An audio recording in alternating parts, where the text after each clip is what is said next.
Hi,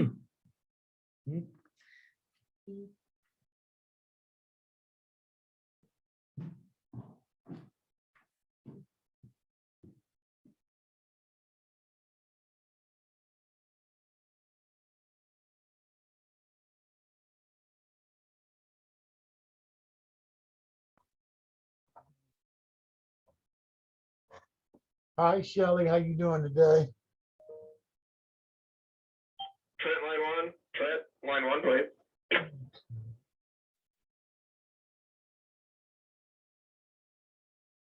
Hey.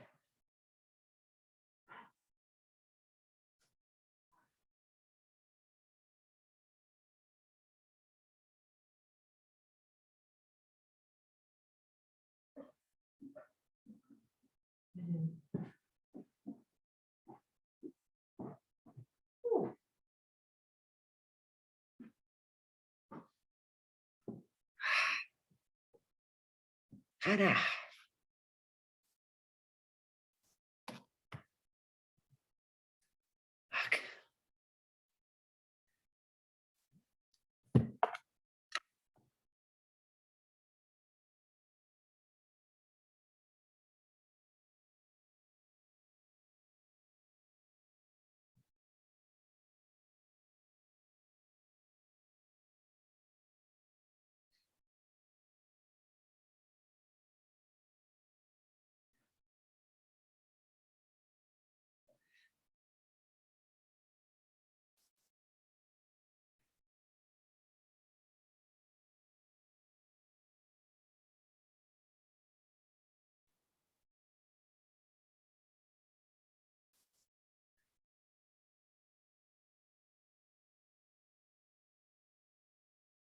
Maybe.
Okay.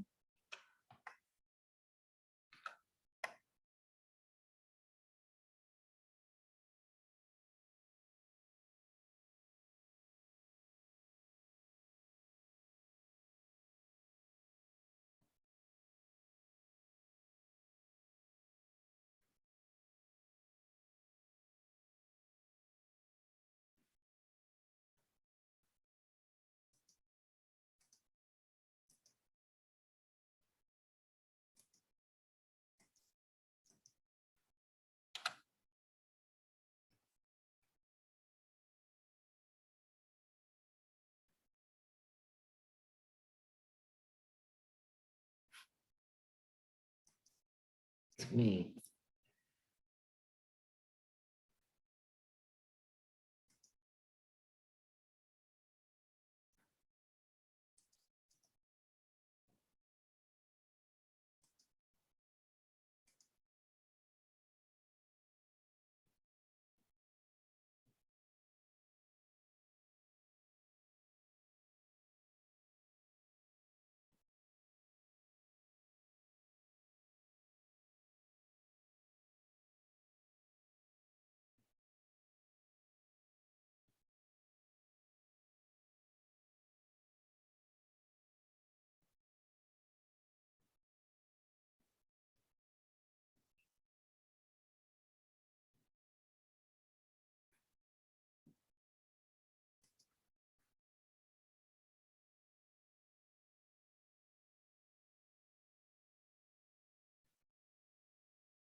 What's her name?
Hello, puppy.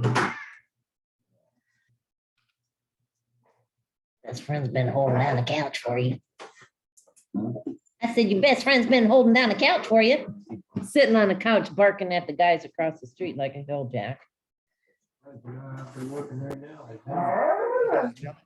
Yep, no problem. I've got everything. Oh, of course.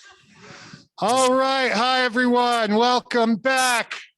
Whoa, that is a terrible sounding microphone.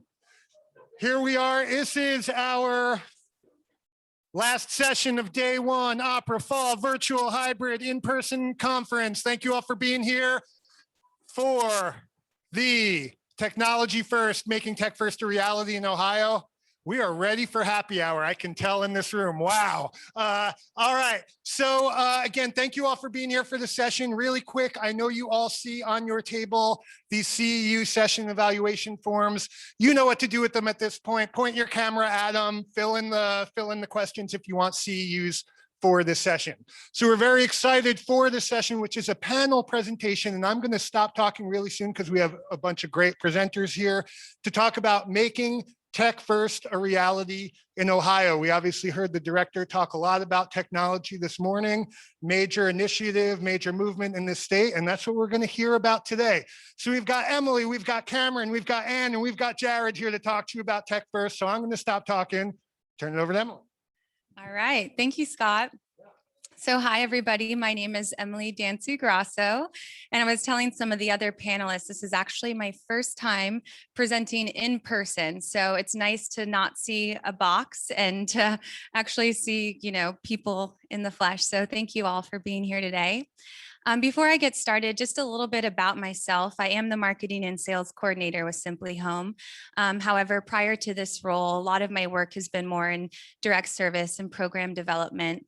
I also have a sister with disabilities, so I really came to Simply Home first kind of as a cheerleader in terms of, what is possible in utilizing technology to increase independent living. Well, okay.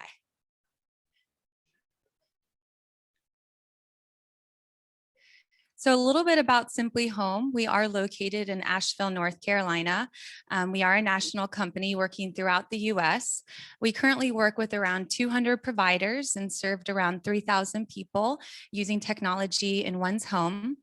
Another thing about Simply Home and kind of something that drew me to the company was that we really got our start in long-term care services. So the Ray family who started Simply Home, they started in long-term care services and looking for technology solutions, first for those that they supported, and then seeing the need that other providers and self-advocates and families had, started Simply Home.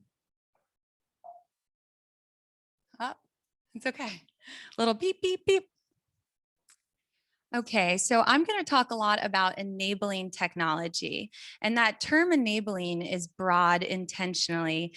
The term enabling really can cover lots of different technology, and it's based on the usage. So if it empowers independence, embodies self-determination, and enhances quality of life.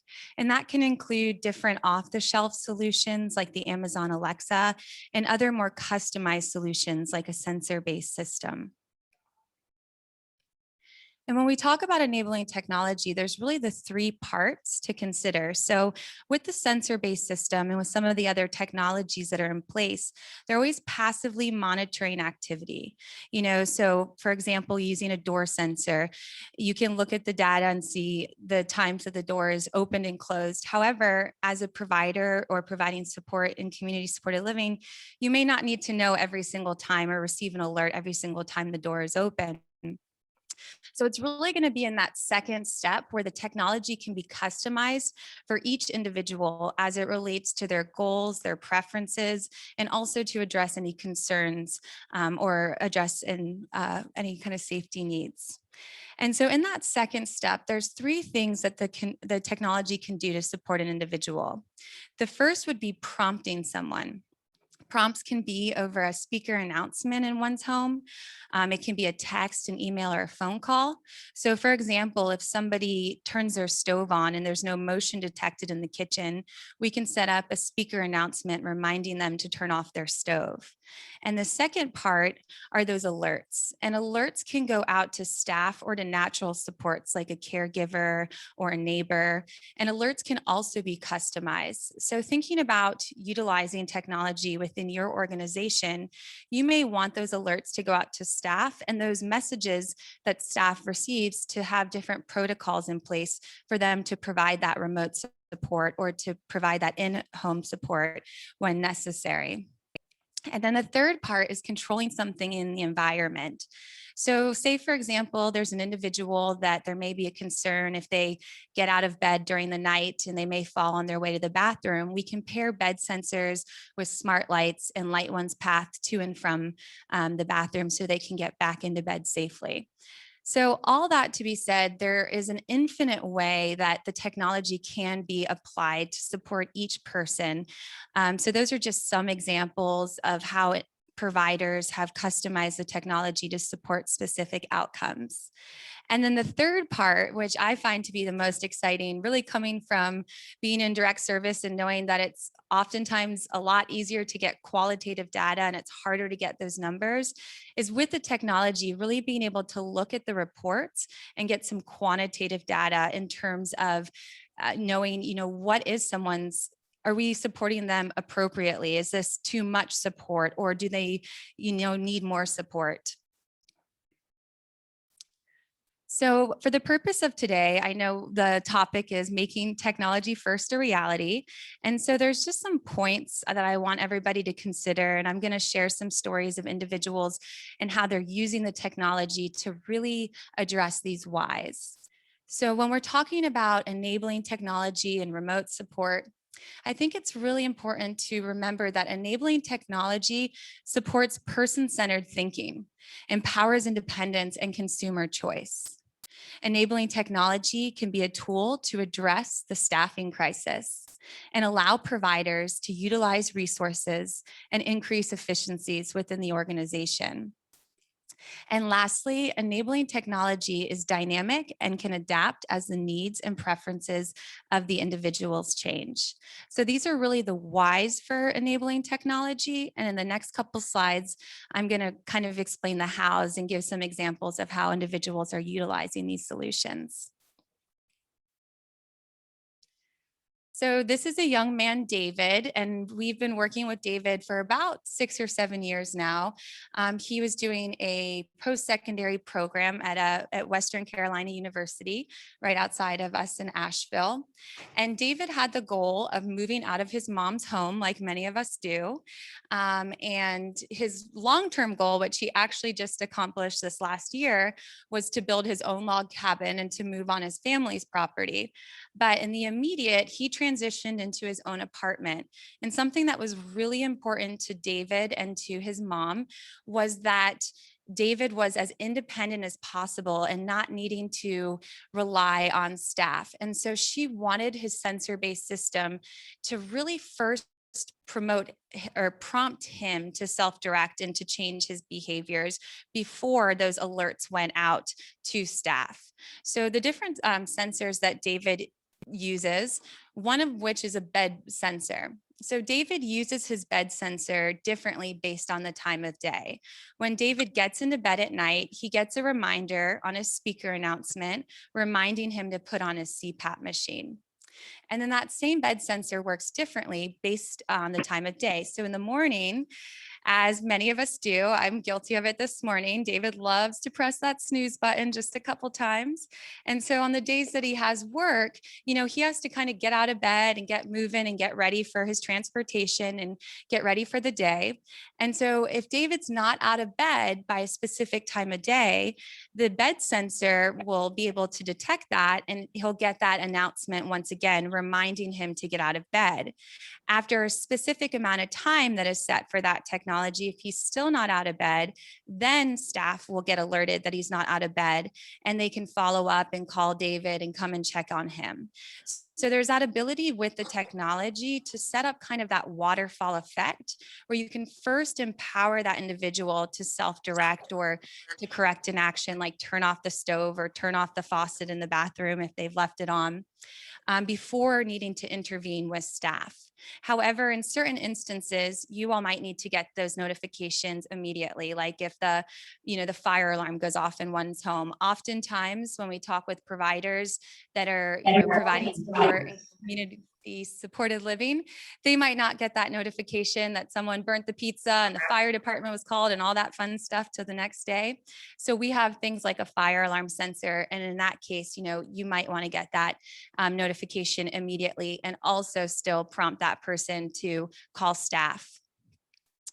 And so those are just some examples. And like I said, when we're looking at using technology for remote support, whether that's using a solution where it's going to be remote support staff or caregiver dropping in from a device, but I really encourage us to remember that it's the best to prompt the individual first, and to know that as somebody's needs change, we can even change those prompts. So using a door sensor on a bathroom door, and when the person enters the bathroom, certain days of the week, and you can give them their whole bathroom routine. But then once they become more independent and don't need that thorough of a prompt, we can just say, David, it's time for your bathroom routine, without listing out those steps.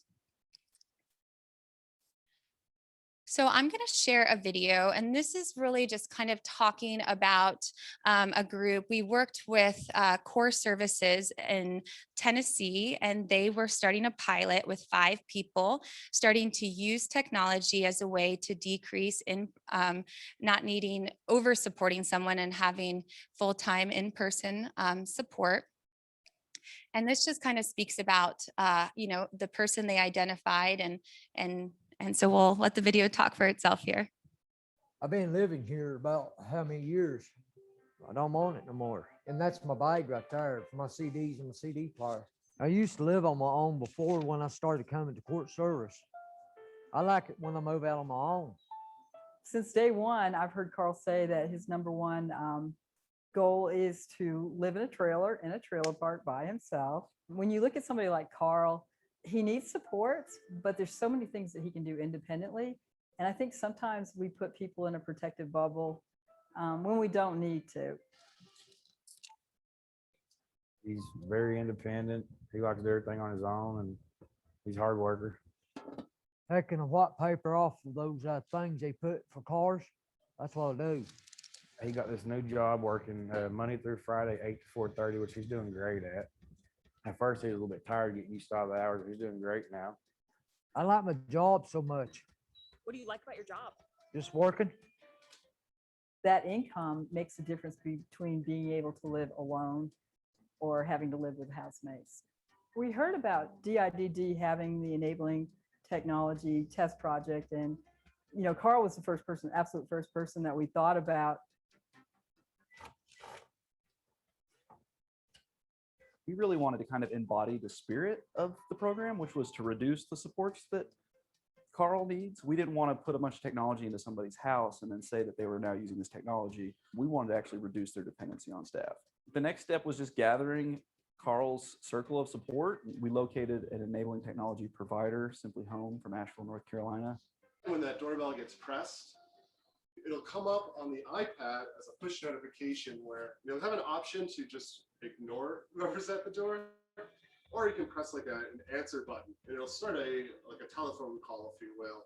So the user will be able to see who's at the door through the iPad, and they'll be able to communicate with just like, hey, who are you? I like my trailer. That's awesome. I know how to cook and I know how to bake. I can make a pizza pocket. Putting a sensor on the stove so that we would know and could remind Carl if you left the oven on or the stove on. It's been a pretty exciting process. What's it about? You push that button and that lets Alan know that you need help. Just he's known me for so many years, and they found him in this place here. They put him close to me so that way I could kind of help him out at first. Talk to him, man. Hey, Nick, I'll see you. First, I was a little bit nervous because it's all new to me too, and getting him ready for all this. But it's been very exciting, and he's done pretty well with it. What is your favorite part about the house? All of it. What do you like about it? I like it a lot. he's had this dream for a long time and it's finally realized. It's probably kind of surreal to him. People don't want a lifetime of good services. People want a good life. You know, Carl was getting, in my opinion, some good services through supported living, but that's not what Carl wanted. Carl wanted his own independent life. So. What's up, buddy? I like my new park. You do? Are you excited? Yeah, I like my new trailer. Are you ready for us all to get out of here so that you can enjoy your trailer? Yeah. I like it by myself. Make you happy? Yeah.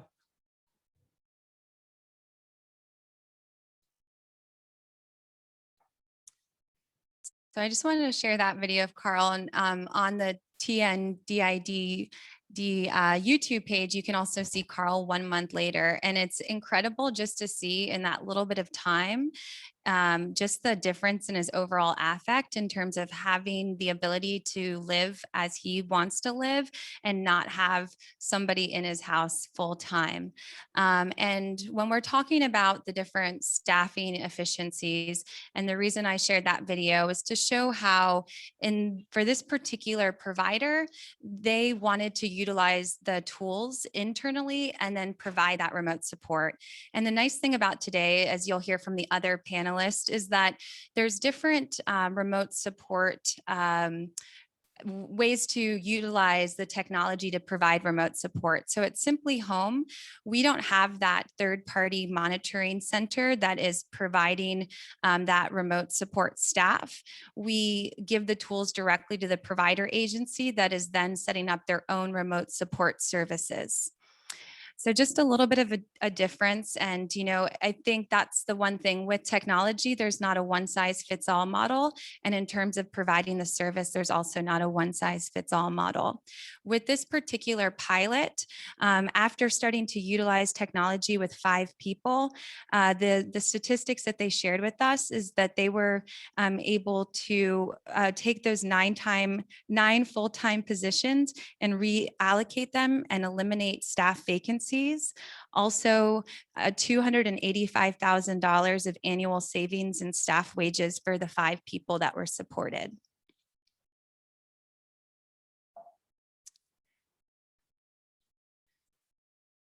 So kind of the last why that I want to highlight and just kind of support, you know, the importance of utilizing the data that you receive from the technology. So know that we're talking about using technology as a natural support. It has to be dynamic and flexible so that we're taking that information that we're receiving and we're looking at that and making decisions about, you know, if somebody needs less or more support. So the last story that I'm going to share here, this is a young man, Dakota, who has an intellectual disability and also a mental health condition. And he started using our medication dispenser. The medication dispenser, you can set up to 28 doses of medication in advance, and it has 4 alarms a day that can remind someone to take their medication. And this is a pretty sophisticated device in terms of, you know, it has a red blinking light and an alarm sound, and you can set the parameters of time in which someone has to take their medication. And so we were using this with Dakota, and you know, after 6 months looking at the data, we saw that it was very little that we had to prompt him and send that alert or call him and then alert his staff that he wasn't taking his medication on time. So this was more support than he needed. And so we could really scale back. And so then the next step would be using just a sensor on a medication cabinet so that staff could get that alert, just verifying that he had taken his medication on time. So that's the amazing thing with technology. And as we know, especially with the pandemic, we all use technology in our lives every day. And so it's really being able to leverage technology to support individuals, you know, in the best way that we can.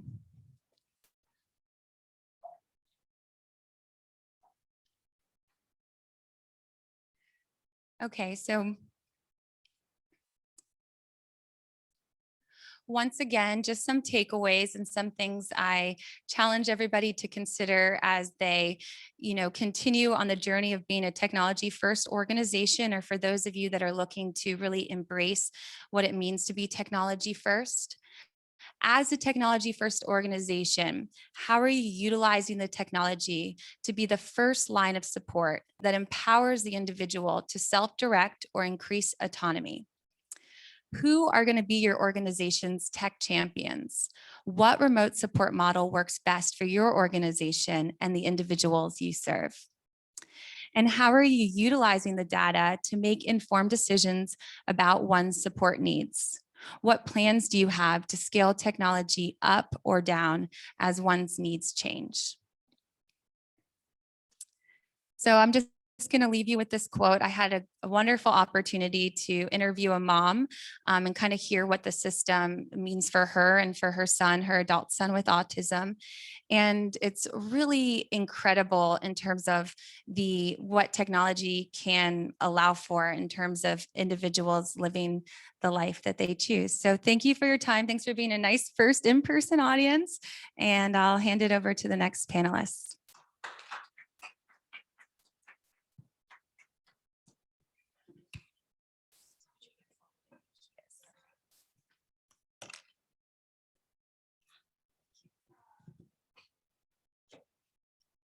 Hi there. While they're getting it pulled up, I'll go ahead and introduce myself so we can save some time. I'm Cameron Kimson, and I am the director of Shift, which is an online education and accreditation platform designed to promote technology first best practices. I think when the technology first movement started, we had a lot of providers and states saying, we're technology first. And we had families and other providers saying, what does that mean? And so, and then how do we do it? So after 30 years of being in the field of education with disabilities and later technology, I ended up going to a group of people and saying, I really think we need to use education as a critical part of the tech first movement. And the state of Tennessee was willing to take a curriculum I'd put together and pilot it for 3 years. And what we determined with the data and with ongoing check-ins with those providers was that, yes, education was crucial, not only in helping people understand the technology, but really creating the culture shift, which is what needs to happen in tech first. So we ended up naming the platform Shift, and it became its own company in April of 2021. So today we're going to talk about what comes first in technology first. And am I clicking forward, or are you guys doing that? I am. It's okay. Ooh, that's okay. So as a part of our program, we have 4 options, and we'll talk about those in a little bit. One of the leadership certification participants recently wrote this in their transformation summary. The first thing that changed was my mindset on how we define being a tech first organization. And so having the education didn't necessarily take away from what they were already doing. It only served to enhance and help them redefine what it is that we can do better. How can we enhance? How can we modify? So that when we say we're tech first, we are truly engaging in best practice. Dr. Shay Tanis of the University of Colorado, you may have heard her speak before. She was also with the Coleman Institute. While we were in the middle of a pandemic, she took that opportunity to do a nationwide survey of 180 providers from 38 states. That survey was focused on getting feedback about how people can access technology and what some of the barriers are. If you will look up here, you will see that 6 of the 12 barriers that providers noted, this isn't research people, it is providers. 6 of the 12 can be addressed through education. Knowledgeable workforce, training on technologies, knowledge of technologies, knowledge of accessible tech, attitudinal barriers, and agency leadership. So for a small investment in time and energy doing self-paced online learning, we can have a huge impact across the nation on how this tech first movement is taking place. So why do we need to make that shift? Well, first of all, we're in the middle of a movement, and states like Ohio, as well as Tennessee and Connecticut and all these other folks who are coming on board are leading the way in creating models. And you guys are the states that people are looking to know how to do this. It is important as a part of a national movement that we all come together to create these best practices and some standards so that we look like we are the professionals that we are. You know, when person-centered first came along, I don't know how long you've been in the field. Probably a lot of you have been in it as long as I have. Person-centered was kind of, you know, back there like, ooh, is this really the way we want to go? We're doing just fine. You know, the systems are taking care of things.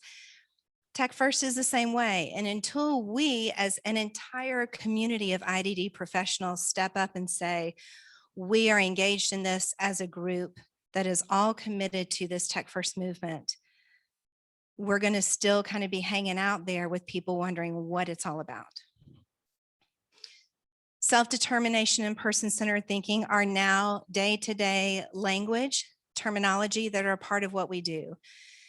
Education not only offers the opportunity for the professionals to learn this process of being using self-determined and person-centered thinking, it's also going to help them then encourage and support those individuals to do it, including technology as a part of their assessment, their planning, and their day-to-day living. And then this one is typically at the top of the list for most of the people I talk with.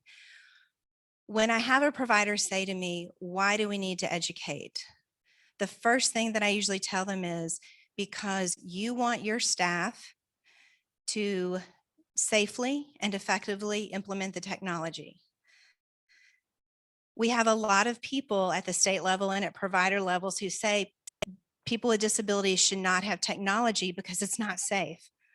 Well, if we don't educate them, we are going to impact the safety and effectiveness of the possibilities. Education is critical. When you take on new staff into your provider program or into your agency, you don't just throw them willy-nilly into a job, right? You onboard them. Why are we not standing up and holding state Medicaid funding sources accountable for educating, including education as a part of these waivers? We want people to use technology, but yet we're putting DSPs out there without the skills they need to be able to do it. And finally, job satisfaction and buy-in. As we know, we are in a huge crisis with staffing and employees. And when we can keep staff on board because they like their job, they understand how to do their job, and they are supported in their job, then they're more likely to stay. So all of this, what this is saying is that education for technology first is not a one and done. It's not a let's take a couple of classes and then we've got it, because technology is ever evolving. It really is a culture transformation within an organization. So it's not just taking a class. It's not just going to a conference. It is using the forums that are needed to spark those conversations around technology. It is keeping up with what's going on in the remote supports world or enabling technology world. It's an understanding of how do I set up my whole organization structure, policies and procedures, operations, programming, HR, all of that to embrace this new movement. So Shift came on board as an online educational platform and a learning community. We call it a learning community, again, to highlight that this is not a one and done education process. When you are enrolled in Shift, you have a year, so you can take your courses, you can get your certification or your credential. But you have a whole year to engage in all the tech huddles that Disability Cocoon is uploaded on there, to attend live webinars, to be a part of conferences that Shift will co-sponsor. And again, the goal of that is standardized best practices for enabling technologies and tech first models so that we as an industry grow in our professionalism. Bless you. So techfirstshift.com is our website, and currently we have 4 programs. The Enabling Technology Credential, which is a 3-hour basics. It's 3 fundamental courses about the intro to best practices, roles and responsibilities, and planning and assessment. Super basic. You take an exam, you're done. DSPs have said over and over again how grateful they are just to take 3 hours of coursework and be able to apply it in their new position or in their position. The next two roles are both specialist roles. The ETIS is geared toward a professional who works with an organization and may facilitate the person-centered planning process with teams, looking at how do we champion using technology as we do that individual or self-advocate planning. The navigator is their counterpart in the service coordination or care management world. So the navigator is the person who's usually with a self-advocate and the family on the front end, and then helps them navigate not only getting their supports in place, but the funding for it as well. And then finally, the leadership certification. As I told your state DODD group, we typically run into two kinds of leaders. As I've worked in education with providers for about 15 years now, I have two kinds of leaders that come to the table and they say this: I don't need the education because I know everything. My DSPs just need the education because they're the ones dealing with the technology every day, right? You've probably heard that from some folks, and I get it. Leaders are busy. They are trying to carry on the day-to-day operations of a huge organization or a small one. Or leaders say, we know about it. We don't need our DSPs educated. We'll take care of it. Well, again, they are running the day-to-day. When are they going to have time to sit down and educate their DSPs?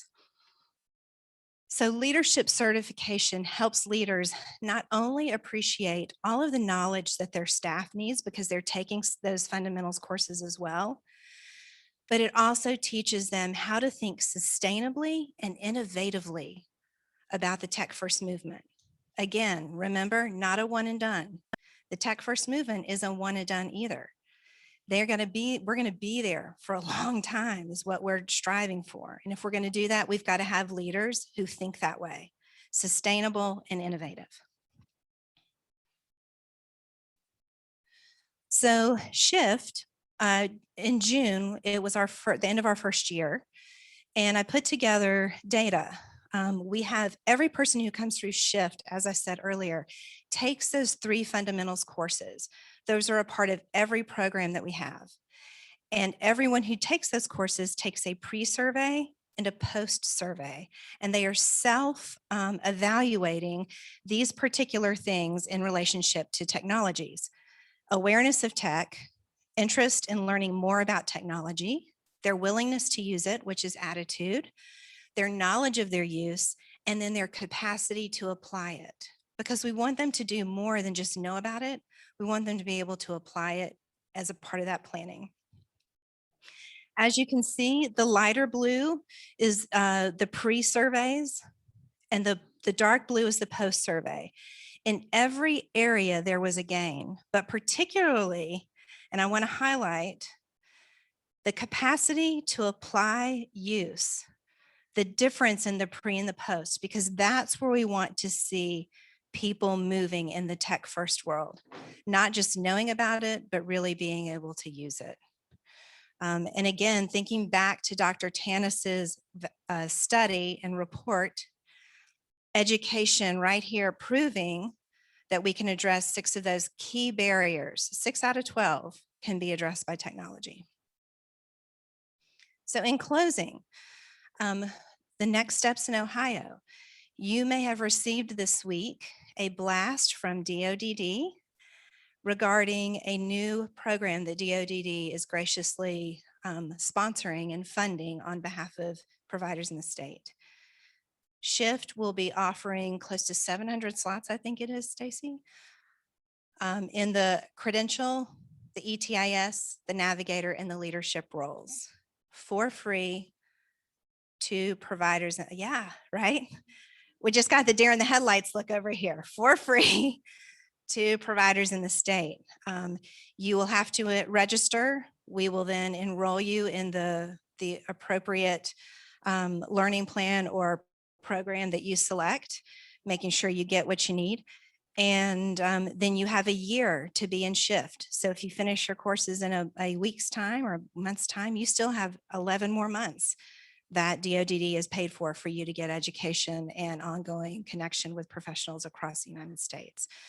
We are so grateful to DODD and appreciate their support and their excitement about the project. And Stacy, they can go on your website to get more information. Okay.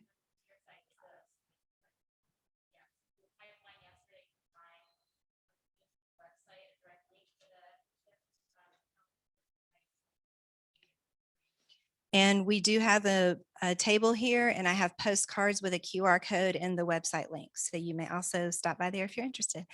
Thank you. Appreciate your time today.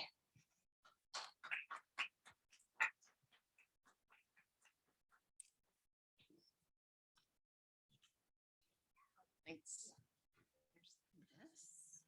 All right. Hello, everyone. My name's Ann Eubank. I'm with Safe and Home, and this is Jared Hunt, the CEO of Winreath. Two companies up here. What are we doing? What's happening? So we have an exciting presentation about, I guess you call an organization or a group of 6 remote support providers, and it's called CARES. It will show up here pretty soon. Jimmy, I see that you're here. Let me make sure I get the companies. Winreath, Safe and Home, THS, Night Owl. Help me. Syngistics and Rest Assured. Rest Assured. Is that Yep. everyone? Did I get everyone? Emily, did I get everyone? Okay, so as remote support providers, we came together, like as we move, and we talked about the, yep, there it is, and it's cares.org. And it just has a position paper. And as we move into different states, and this is a trend, right?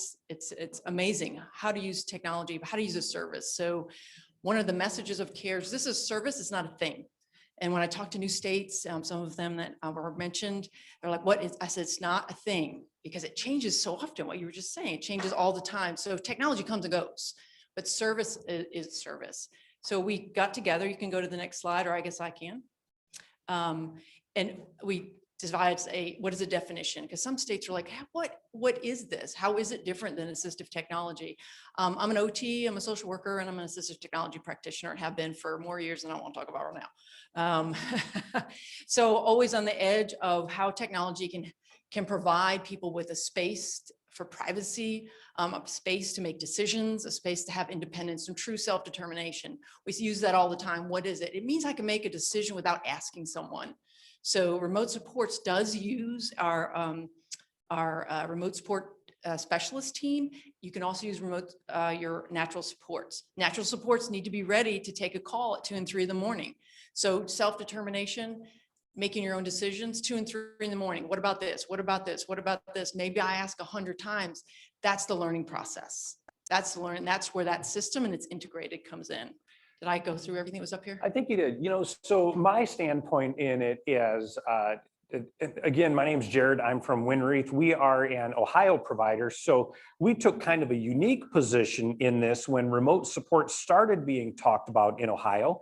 And that was that we want remote supports, and I think that I can speak for the entire coalition, remote supports to be providing that same direct support service that we always have. And that's what's most important with this is that when we're talking about it and when we talk about how the rule defines remote supports in Ohio being provided live in real time at that support site that we have, we wanted to make sure that that is much like we provide HPC services. And for those of you that are HPC providers in here, we wanted it to be that. We just know that we need a little bit of technology to bring people apart. This is not technology to reduce staffing or technology to replace people. It's technology to bring people together. So that's the idea as Ann's rolling through this with remote support is that we're providing the same services, and that service includes those remote support specialists in a support center. They're awake. They're doing nothing other than providing remote support services as rule defines here in Ohio. They are providing that service in real time to someone in their home with that technology that's linking them together, whether it be cell signal, internet, magic, whatever that is, and that we have the person providing the support, the person receiving the support, but that other essential part of it is the direct support person. We don't ever want remote support to be anything that would be dangerous or put someone at risk. It should be quite the opposite. So there is that backup support staff component, which can either be paid backup support staff or unpaid backup support, natural support, whatever that is. How many providers do we have here in the room? Okay, good. A pretty good amount of providers. When we're looking at remote support and we talk about paid backup support, this is something that we find is very beneficial for providers, especially, I'm not going to say if, I know you're feeling the staffing crisis like we are as well.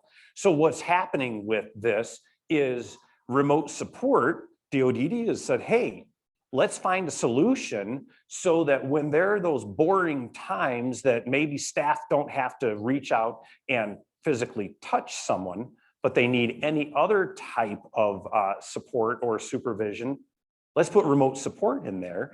And by having that service in there, you as the provider can be certified as a remote support provider, and you can collect money, about $3.36 per hour, to do nothing. And that allows for us to be in there, provide that service. If anything is needed, you can have your staff that are called in. They then stop the remote support service and they provide their regular HPC service and then go back. Here it goes. Okay, so you get called. What does that mean? How often do you get called? Not very often, right? Jimmy, Jared, for us, it's about, we talked about it earlier, it's about 2 times a year per provider. 911 is not called very often. How's that possible? We support people between all the companies, about 25,000 people. It's not called very often. How does that work? Because each company uses, we call the next trusted person. So 911, it's not like, oh, there's not an alert. It's problem solving with the person, very different than a remote alert system. It's not just the med dispenser binging at them. It's the person here also. What does that mean? Do I want to take it? Can I take it later? Yeah, you can take it later. Maybe I should have milk. I hate milk. Maybe it's orange juice. All that, every time someone gets to make a decision, they're headed towards self-advocacy, because every time you're told what to do and directed, it's a different part of your brain. You guys know what I'm saying? It's a different part of your brain. So this is a whole new way of providing service. It's not, it's a workforce, but it's not just like smart home technology. I can put smart home technology, it can all bing and remind me and make noises, but it doesn't have a trained person behind it that knows me. It says, Ann, did you have a hard day at work yesterday? It sounds like you did because of the notes. How are you feeling today? So truly like, oh, well, yeah, I don't really want to take my meds right now. Okay, it's in the plan, sure. That person just got to make that decision. What's the alternative? I guess I'm not being a bad DSP. I'm not. I got 15 minutes. We got to take your meds now. That is not a bad DSP. That is not abuse. There's nothing wrong with it. But did the person get to make the decision? No. So there's nothing wrong with that. It's just a different way of providing. I just want to get that in there. So as you switch, in random question for those of you that are providers, who wants to guess what the most common reason is that we call providers? Who's got a guess? Go ahead, sir. Electrical and service outage. Very good guess. Anyone else? Good guess. No, the most common reason that we call providers is, hey, staff haven't shown up. Everything okay? That's it, really. We do see those things. We do monitor for environmental conditions, electrical outages. Yeah. Yep. Good. This slide is a remote alert system, which there was talked about earlier, where the alerts go to your staff. So with a company like Wreath and THS and Safe and Home, the training for the person is cause and effect. They push a button, something happens. So if that's cause and effect. They don't need to know about the sensor or what's happening and what's going up there, just that the system responds consistently to their needs and wants and lifestyle. What else? We wanted to make it very easy. We wanted to make it very hands-off. And that's one common thing with all remote support vendors is that there's not a bunch to have to know. Just be in the house, live in the house. We want to make the technology boring and integrated and not stick out like a sore thumb.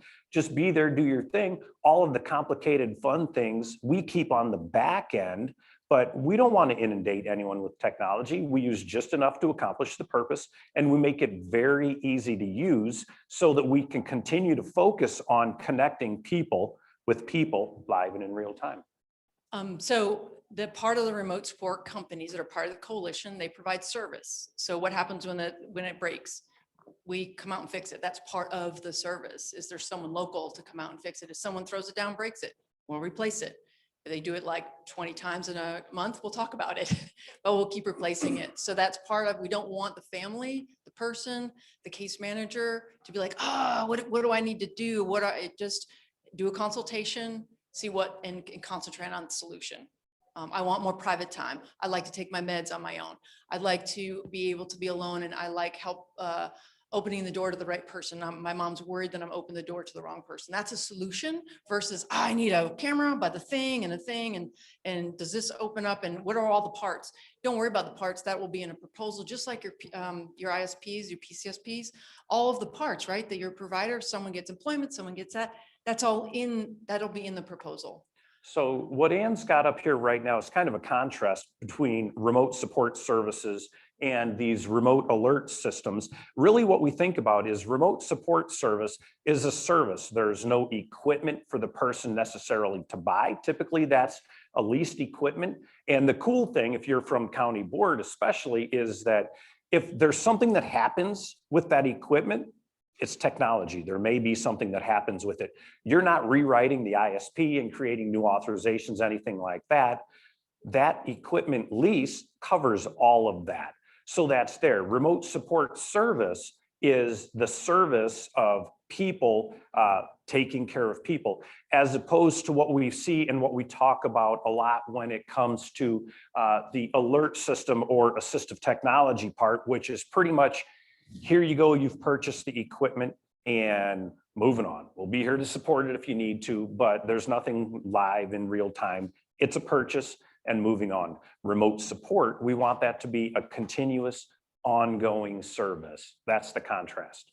And I work with several states as part of my job as business development, and part of the ISP process, I think Ohio is going through, like you guys are making one, right? I think we even talked here about what questions can we ask and not use the word technology. Don't kick me out of this room. So if you ask a family or a person, do you want to use technology? They'll be like, it's like saying air, right? It's like saying a chair or a table. It's just, it could mean this, it could be my cell phone, it could be this thing right here. So there's questions like, think solution, like, do you want more privacy? So that kind of thing. Do you want more privacy while there's people still in your home? Are there things in your life that you'd like to do without so much help from your family or staff? Those are questions almost everyone's going to say, yeah, yes. Like, who here doesn't want more privacy? Well, you might not want to because we just finished COVID, but if you've had staff your whole life, are there many people that are going to say no to that? No, I would like 4 more staff. No, nothing wrong with staff. Nothing, absolutely not. And it's always going to be, we want to plug that. That's also, we want to fill your gaps as a provider. It's not going to replace DSPs at all. Providers, and we'll have a talk tomorrow. One provider in Tennessee said, I use remote supports for 40 hours a week. Nobody got fired. That's 1 FTE. You know, like nobody, I can't find people. So you plug it in where it fits into your business model. You don't have to change your business model. You don't need, there's not really a learning curve. We want to match what you're already doing. So we'll come in. Did I hit that? Sir, threshold? Yep. All right. So what we want is to be able to partner with and work with everybody. And that's the cool thing, especially, I can only speak for Ohio. Ohio's environment is we are all working together now. Remote support vendors, HPC providers, counties, DODD, everybody is in this really neat place where we are all just working together. We just want to take care of people, right? That's all it is we just want to care for folks. And we have to be new and creative and innovative with the way that we do things. And what the heck, if we can get it done for $6.88 or $10.24 an hour and still be able to have a sustainable business model when we're running out of resources like staffing, then that's where we're at with providing that service. All right, so. This one, I'll pick out some words here. Confidence and guidance. So the more I do something on my own and I'm not told to do it, then other things grow. Pathways in the brain go, it's neurological. And then safety and security, of course. Tomorrow, Michelle Madden's going to do a presentation. And when she was talking, she said, if there's someone sleeping and someone comes to the door, the remote support company is going to know that person's at the door probably way before the person's sleeping, or they're allowed to sleep, or the person that's in the house. So that's safety. And this down here is it's encouragement. So the direction or the encouragement from the remote support staff is not directive. It's not like, take your meds, it's time to go to bed. It's got to go. It's almost time. It's how are you doing? What's going on? Literally what's in the PCSP, what's in your ISP. How are you doing today? What's on your mind? Are you upset? Yeah, I'm upset. So they have skills in training to de-escalate and to have emotional regulation. So people get a chance not to be directed. And this is our last slide. So we're doing good. Do you guys have any questions, complaints? Yes, ma'am. Are the supports that you're talking about all audio? They're audio visual, so it depends on what you want. So it's, a million different things. Like Cameron said, it's infinite. So there's a tablet that has a camera on it. You can use cameras if you want to, but you don't have to. It's sensor based. So cameras are only used if someone wants to. And then if they do come on, they only come on when the person wants.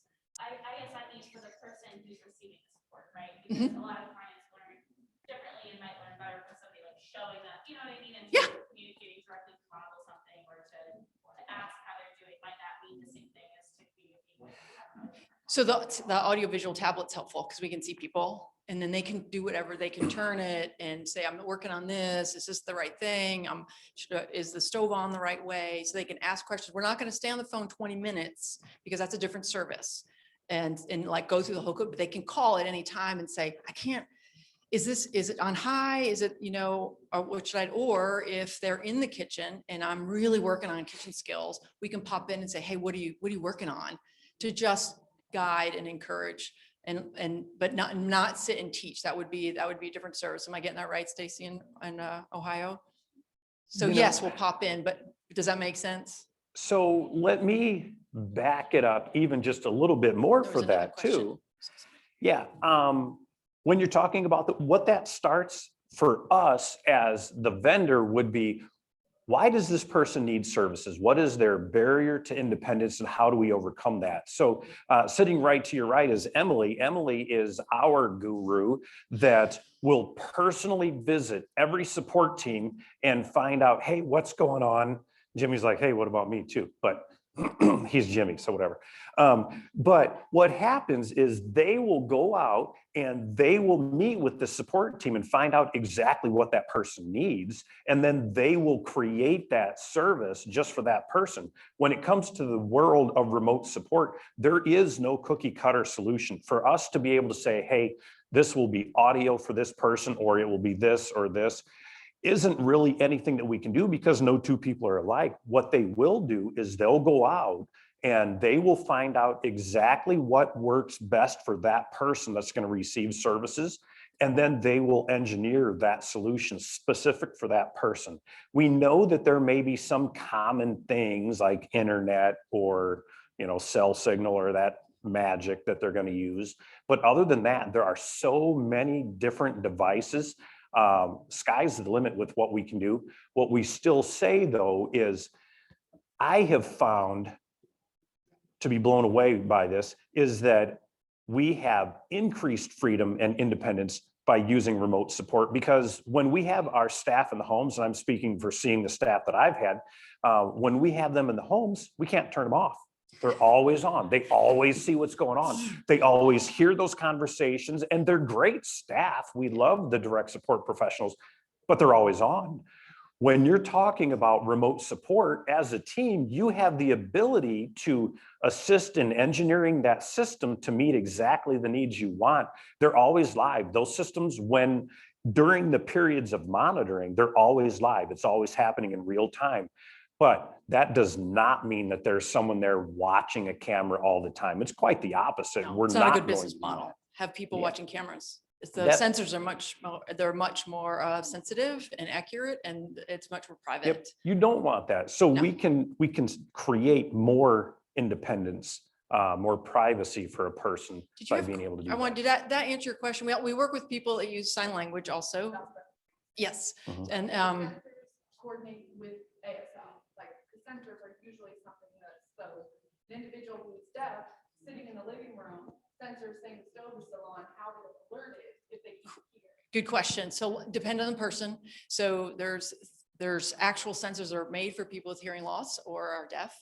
And then there's ASL, and then there's also, how do you want to be notified? So if the stove has been left on, that person they can have something that vibrates to let them know, and the stove can automatically be turned off too. Yeah, so it really, like, it depends on the person, how they want to move around, that kind of thing. But I did want to mention, like, as far as training and education, I totally agree, very important. At the Safe and Home booth, and Jared said this was okay, there's a specific remote support training that's online.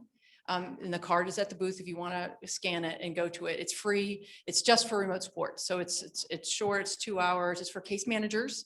And over 700 people have taken it. So that's kind of cool. But it's specific. So it's not the whole how to think about technology, it's how to think about remote supports and where we came from. When you think about remote support, don't think about the technology. Don't worry about that. Remote support is connecting people together so we can continue to provide that service of staff with the individuals that they're serving. There will be some technology involved, but the reason I say that is because so many times people get so tripped up over that technology, and they're like, oh, well, we need this, or what do we need? Nothing exists to help with this, whatever that might be. Don't get tripped up over the technology. It's out there. We just have to figure out how to make it work. And there's a good chance with 30,000 people being served right now, especially by the coalition members, that we've probably seen it or something pretty close to it. So we would hope that you do not hesitate to just make a phone call to say, hey, what can we do to make life easier, to make them a little bit more free and independent? Having said that, any other questions? Still have about a minute or so for questions, either in the room or online. Go ahead, sir. Anyone on the panel address how this can be applied to the workplace? Yeah, sure. I think that's going to come up now. COVID is lifting, I think. Can I say that? So again, it's not employment services. We wouldn't bill under that probably in any state, but the tablet can go to work. The Geocom device, which is I think each company has a device that's about this big, that's a simplified cell phone that's also a GPS. I can be at work, hit it as many times. The remote support professional can guide that person to an app, to something that's written, handwritten, can talk to them about soft skills. I think my boss is upset with me. Someone just came in. I'm nervous. We talked about this, and I talked about it with our employment specialist at Safe and Home, that he was in employment in Ohio, right? That most questions when you're job coaching, we wouldn't be job coaching. We would be there as remote supports, are about anxiety. I'm not sure what to do. That absolutely, we can follow anything that's on the plan. And then it would be billed under remote supports, and they can ask as many times as they need to. And I think I can say for you ladies as well, technology is already there. We just need to make sure that the rule keeps up with it. And Stacy, tell me if I said anything that was not appropriate for Ohio. Okay, thank you so much. You guys are doing great. There is flexibility. Yes. Absolutely. And Ohio is the leader. Everyone we talked to, I just talked to Lisa Mills from Wisconsin. She's helping Alabama, and she said, I took a lot of stuff from Ohio and they let me, and they were wonderful to work with. So you really are leading the nation. What are we doing? Any other questions? What is the time cutoff when something is considered a remote support to a different service? So you mentioned, like, we wouldn't spend 20 minutes on the phone. Is there a time at which it becomes like, okay, that's a different service that you need? We will spend 20 minutes if that's what the person needs, and then we'll talk to the team and say, what is it? that you need, because if it's, I need to learn to cook, wouldn't that would be independent living skills? Is that what y'all call it in Ohio? So that would be that, sir. Thank you. I'm from Tennessee. Well, I'm not from there, but so I worked on the waiver services there. So I'm very familiar with independent living skills, community integration, 14 employment services. So I don't know if they're the same words. So it would be a different service. We would stay on. We'll always take a call. We'll never not take a call, but then we would report back to the team that like, hey, they're really into cooking, and it's, you know, but include us. Like we can be here in the beginning and then work through these steps. In the training, it has like 14 steps to making popcorn. We can pop in at any step of what that would be. And also have sensors there in case it did get smoky. Do you call 911? We could, but we could also guide the person to take the bag and put it in there so it's not a 911. And that's very traumatic, right? Has everyone done that in college? Like, oh, goodness gracious. Like, and that's where we talk to someone. Yep, it's smoky. Open the thing, turn on the water, get a glove, and we do that. So there's no cutoff. It's actually very, very flexible. Because some people do, they'll stay on. If someone's upset, we're not gonna cut off. Well, but then we would notify the team, maybe the behavior analysts, that someone's really upset about something. I think that what you said is really key too, that the neat thing about remote support is you always have hard data to back everything up. When we're talking about having direct support staff in the homes, we know sometimes things get a little gray with what actually happened in the home, right? We don't see that. We can provide that same sort of service with hard data. And the neat thing about remote support is that your remote support vendor will work hand in hand with you. You guys are going to talk about absolutely everything, and you're going to find out that this is working and this doesn't work. Now, I'll tell you a secret. This is the last thing, and I'm going to shut up. I've been doing this thing for 27 years. I am trying to work myself out of a job. And I think that we all should be trying to do that. I'm trying to work myself out of the job. I'm trying to train up and serve each individual person we're serving to be as independent as possible. Wouldn't it be great in the remote support world? We say we have people that have graduated. They start very dependent, maybe get into the need for remote support. And we as a team continue to work down that path to the point where they're so independent that we've seen many people that just don't need any supports at all. That's not because we've just started with one thing and continue doing that all the time. That's because along the way, we're going to continue to make tweaks with what we're doing as they improve. We're going to keep changing services to get them more and more independent. So it might be a long phone call at first. We're going to sit down and talk about it. We're going to change some things to make sure that they're as independent as possible, and we keep it up.